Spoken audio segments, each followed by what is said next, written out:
down to the 1-1. Welcome to the land of Dawn here. I just want to see whether Falcons actually has enough damage or not. Let's see. As the minions have already spawned and all the players are heading over to their lanes. The starting side, they're going to be starting on similar sides of the map. Purple start for Carl Teasy on the opposite side, Boyette on his orange buff. The mid lane is where we're going to see a lot of these movements actually come from, right? Because I think that's the thing about Matilda. You're not there to be like, oh, I make the super gank happen, but I am there to pull you out of bad situations or save you from hostage scenarios. When the advantage of going the Obsidia over the Rangers, also that extra bit of crowd control, and considering that Team Falcons are very ultimate reliant, I feel like they're gonna struggle as well, trying to keep like Oheb or Carl Teasy in the fight, and instead of just getting in and out. So we'll see how they deal with that problem later on. Yeah, I don't mind being proven wrong, but I really just want to see it first. Now looking at the emblem setup here, hold on, before that, looks like Gold might be in trouble.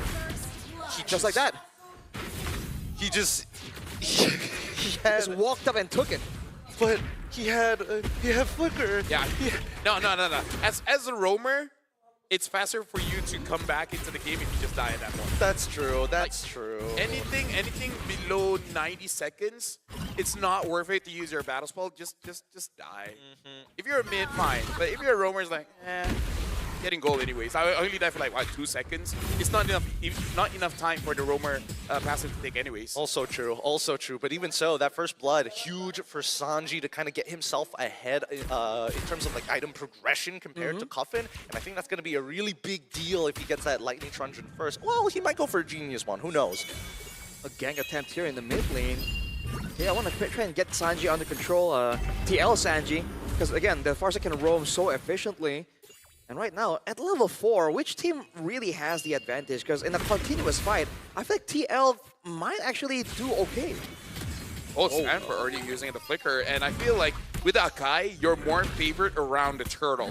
Because hold on, Sanji doing a lot of damage on Sanford. Yeah, they should just go for this kill onto Sanford so far. The Revitalize from JP saves his life. He's buying a little bit of time, doesn't get his passive off. And now JP has to back away. Carl Teasy trying to look for a trade ball, yet survives. Magic Worship, okay, the shield comes just in time. And now, as they make sure, no lethal ignition to worry about. And the taunt, no, it's too late. Boyette takes it, finds the first turtle and kills Daddy JP alongside it. I was about to say, Falcons made a mistake. They should 100% just go for the turtle, but they still got it. So, hey, not punished. Not punished. And Sanji's walking away with 2-0 Carl in his lane.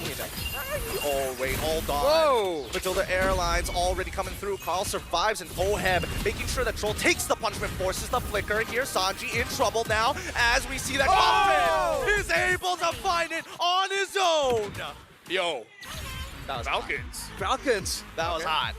We thought there might prove to be a problem in the macro department, in the cheese department, but in pure execution, a Red Tree win, almost a 1v1 outplay. Dude, Falcons are online. They are online, and they're going to keep on going. JP spots out the information. Purple buff once again being taken by Boyette. On the opposite side, though, Carl Teasy doesn't seem like he's been able to find, or just a little bit short on that last hit. they're going on JP right now.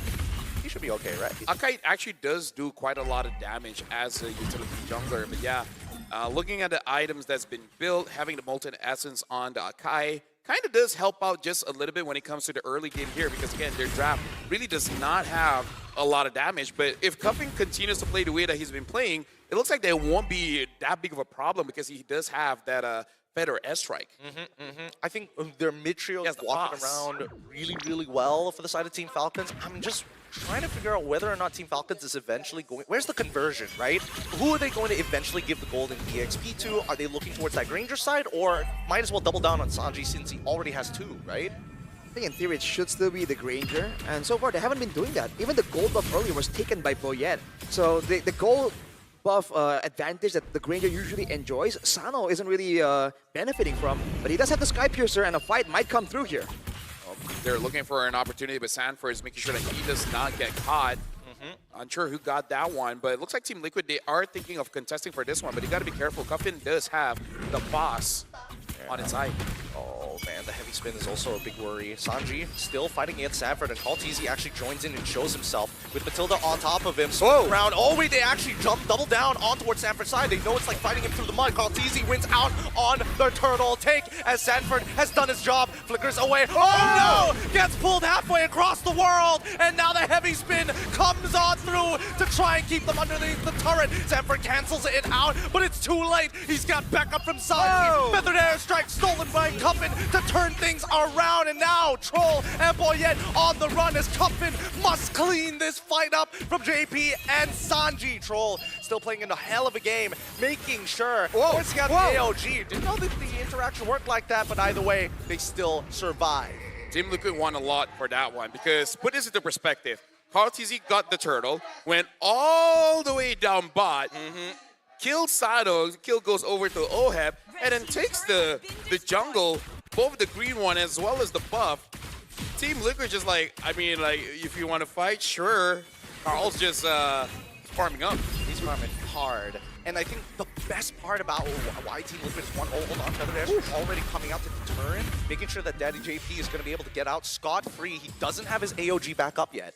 Yeah, and again, the scaling, I just want to see if they have enough damage, because at this point, Carl will eventually become a problem because he's farming up much faster compared to Boyette. And after this, Boyette has to be less stingy about his ult. Oh, wow. Again, huge damage onto him. And Boyette able to take him out with the help of a couple of ticks of the heavy spin and Troll. He doesn't mind going down, but he's already got the Flask of Oasis. If he can survive, that'd be great. But Kaltizi puts the banhammer on him. Nothing gets past him. But there's some moves here from Team Falcons to try and throw a curveball, to try and get something. But overall, Team Liquid, even if they don't really have the kill advantage right now, because of how efficiently they're rotating around the map and leaving fights, they don't mind seemingly losing the fight a little bit if it means they get greater benefits afterwards through farms, through rotations. And you can see the advantage 2K. Yeah, right now for Team Falcons, they can do something here if they can get a cash. The question is who they're going to cash, because Troll so far has been very proactive, and Carl just keep taking all this farm. Team Liquid, they're pretty okay with the movements going up against Team Falcons here. Yep, I think they figured out that Team Liquid has figured out what Falcons, how they want to rotate, and they're doing it consistently, which is great, because now that Team Liquid has adjusted and Feather Airstrike already out to put Sano out of the fight, he's not going to be coming back in here. Oh! Loses 50% of his HP to the Flask of Oasis, does trigger, and now Sanford is holding on to 3 members as Oheb is blasted down Sano, and now wait, JP getting involved, heavy spin comes on through, doesn't get the cancel in time! Somebody needs to help him, but JP and Sanford hold strong. AOD comes through from Daddy JP, but it's not enough as even a fracture doesn't secure the kill. Big back and forth right there. TL with the overwhelming win, but JP, that was a very deep AOG after the fight. Oh! It's easy! Oh my god, what do you even do against that? And now Sanji in the Thunder form doesn't even get enough hits to actually get his ult off. Sanji walks away for free. And yeah, Sanji just played fair by staying inside of the terrain. Maybe like up over the terrain. Yeah, it's like can you hit a wall? No, you can't. Oh well, I'm good. You Too can't bad. reach me. But yeah, I gotta say, I don't know how Sanford was able to actually get out of that one, because I saw the final moments. I don't know how he managed to get a mark on whoever was outside of the fight and able to get out of there. But that was very impressive. And then now Carl almost 2,000 ahead. And Akai usually doesn't care, but also just shows that Carl's just dominating this. Whoa. Oh, Sanji now in trouble. Oh, Boyette, he misses the body slam. Oh, no. They start backing away. Troll in trouble. They only sacrifice him to minimize the damage. Even Sanji wasn't able to find that big engagement. At least for Team Liquid, Sanji, Farsa managing to flicker out just in time before things got dangerous. That was infuriating. You got the catch, and then Sanji just avoided it in a way that you did not expect, and then flies away.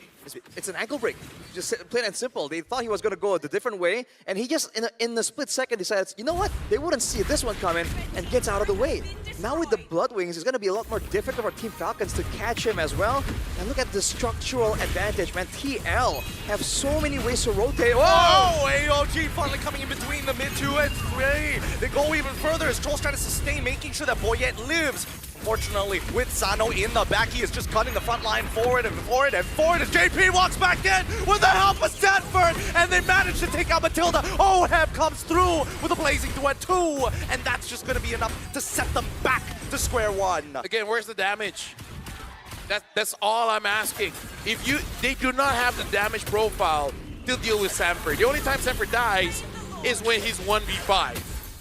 Well, they've been trying to skirt around that by jumping on Sanji, jumping on Oheb, and making sure that they have all the time in the world to deal with Sanford. But the thing is, now Sanji is just surviving again and again. Team Falcons has shown their hands so early on. The Matilda Akai combo, the TL is seeing it coming from a mile away, but look at this! Oh my god, they found another one. A heavy spin right on top of Oheb. He is just taking it all. The blazing duet through it all! Let's the Filipino sniper live through death itself! Unstoppable as an engagement comes in from Sanji's side. He's looking to alter things in the present. Double kill coming in from Sano.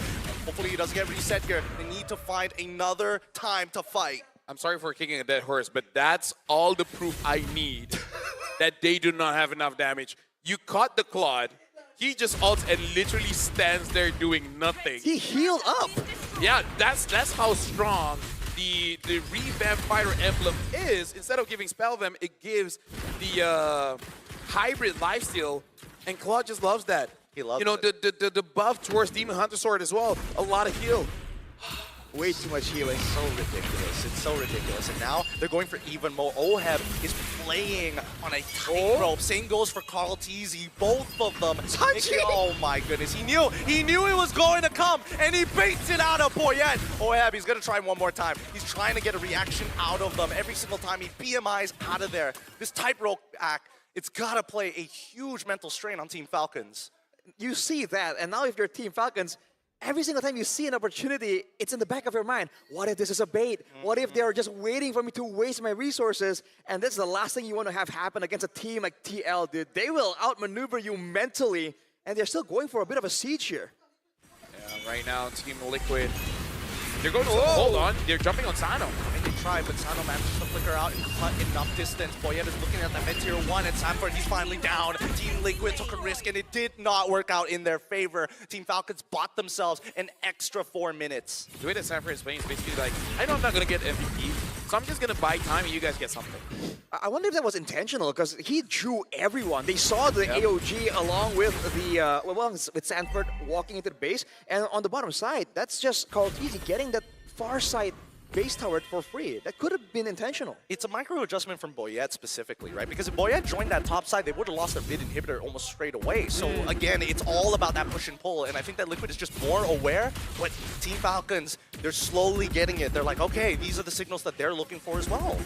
Yeah, Sanji knows Boyette is there. Yep, there you go. There you go. At this point, it's not even surprising. It's not. It's telegraphed not. So hard. At this point, Sanji is emailing into them. Man, dude. Even like force the flicker from Team Falcons themselves. Look at Cartesi positioned to go for an assassination. Can they actually make it work? I mean, Sanford start baiting, and now the AOG into the back. They catch Sano initially. Cartesi's at least able to find one, but Sanji on the opposite end, outmaneuvered by Cartesi. Oheb now just slowly gunning away at Boyette. He can go forward and blazing duet as well. Flickers forward, locks himself in the corner, gets back out because Sano didn't react in time. Even if it did not enough damage, I really do not like this Granger against this kind of lineup coming in from Team Liquid. Now 10k ahead, and Sanji's just showing Cuffin. You know, like, oh, you curled me, that was cute. Now I'm gonna do it to you.